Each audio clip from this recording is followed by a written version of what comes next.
தித்தித்து தைரிது தைதித்தா தாதுதி தித்தித்த தித்தித்த தாதது தித்தித்த கத்தாதோ தித்தித்த தாது என்று தகர வரிசையில் கூட கவிதை எழுத வார்த்தை கொடுத்த தமிழே உன்னை மனதில் ஒரு மொழி எப்போது அழகாக இருக்கும். சில மொழிகள் பேசினால் அழகாக இருக்கும், சில மொழிகள் பாடினால் அழகாக இருக்கும், சில மொழிகள் மந்திரங்களாக சொன்னால் தான் அழகாக இருக்கும்.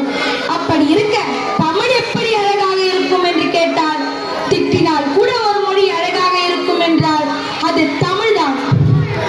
ஒரு நாள் அவ்வைகள் மாட்டியை வம்பிழுக்கும் பொருட்டு ஒரு புலவர் ஒரு காலடி நாளிலே பந்தலடி என்றார். அதாவது 4 இலைகளை கொண்ட ஆரைக்கீரை அதன் அடியில் ஒரு தண்டை வைத்திருப்பதை மறைபொருளாக வைத்து சுருக்கென விடுகதை ஒன்றை விட்டாராம். அந்த விடுகதையின் முடிவில் பெண்மையை திட்டும்படியான அடி என்பதையும் கோர்த்து குறும்பு கொப்பளிக்க கேட்டாராம். அவர் ஆரைக்கீரையை தான் கோர்த்து விடுகிறார் என்று உணர்ந்த நாவன்மைக்கு பேர் போன அவ்வை பெருமாட்டி அறிவு சூடேறி அவரை நோக்கி பாடிய வெண்பாவே, 8.25 லட்சணமே யமனேறும் பரியே, மட்டில் பெரியம்மை வாகனமே, முட்டமே கூரையில்லா வீடே, யமன் குலராமன் தூதுவனே, ஆரையடா சொன்னாயது. அதாவது அபலட்சணமே, எருமையே, கழுதையே,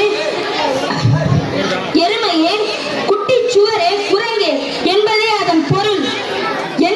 அதுபோல எண்களின் சிறப்பை கூறுவதும் தமிழ்தான்.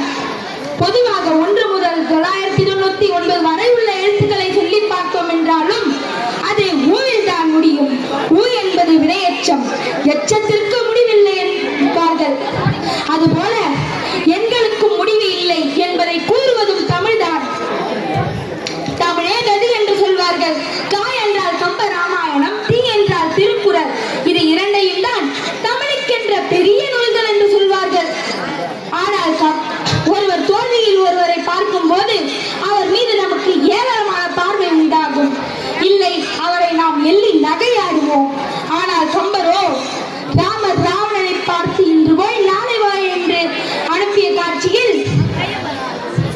காட்சியில் ராவணன் திரும்பி செல்வதை பார்த்து அவன் மீது நமக்கு பரிதாபம் எழுமாறி எழுதாமல் ஒருவன் வீடுவதை கூட வாரணம் பொருத மார்